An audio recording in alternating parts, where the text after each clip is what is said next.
Hello everyone, আমি রুদ্রাক্ষী। তো আজকে বাড়িতে ঝিঙে আলু পোস্ত রান্না করেছিলাম, তো সেটাই তোমাদের সঙ্গে শেয়ার করছি। তার জন্য দেখো ঝিঙেগুলোকে কেটে নিয়েছিলাম, এরকম ডুমো ডুমো করে আলুও কেটে নিয়েছি।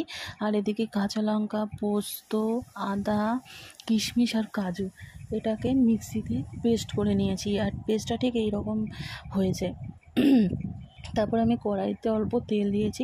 ঝিঙে পোস্ত করতে বেশি তেলের প্রয়োজন হয় না, অল্প তেলেই হয়ে যায়। তার মধ্যে আমি তেলটা গরম হতে ঝিঙে দিয়ে দিয়েছি। ঝিঙের মধ্যে আমি ঝিঙে আলুটা একসাথেই দিয়েছি। তার মধ্যে আমি নুন আর হলুদও দিয়ে দিয়েছি, দিয়ে একটু ভেজে নেব ঝিঙেটা। আর ঝিঙে থেকে কিন্তু প্রচুর জল বেরোয়, তাই এতে সেরকম প্রথমে জল দেওয়ার প্রয়োজন হবে না। তো একটু ভালো মতন করে নাড়াচাড়া করে নিচ্ছি যতক্ষণ না ঝিঙে আর আলুটা একটু ভাজা ভাজা হচ্ছে। তো দেখো ঝিঙে থেকে কিন্তু জল অলরেডি বেরিয়েও গেছে খানিকটা। এই জলের মধ্যেই ঝিঙেটা আমি এবার ঢাকা দিয়ে দেবো। ঢাকা দিলে আর একটু জল বেরিয়ে যাবে। আর তারপর আমি এটার মধ্যে এই যে সব বাটাগুলো দিয়ে দিয়েছি কিছুটা, মানে পোস্ত বাটা, কাজু, কিশমিশ, কাঁচা লঙ্কা আর আদা যে বেটেছিলাম সেটা দিয়েছি। দিয়ে এবার এটাকে ভালো মতন করে কিছুক্ষণ নাড়াচাড়া করে নিয়েছি।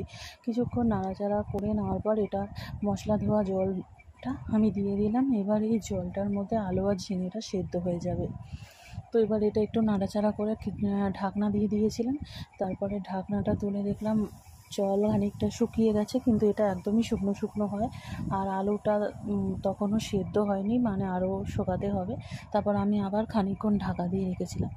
তারপরে এসে ঢাকনাটা তুলে দেখলাম ঝিঙে আলু একদমই মানে নরম হয়ে গেছে এবং পোস্তটা হয়ে গেছে, ঝিঙে পোস্ত।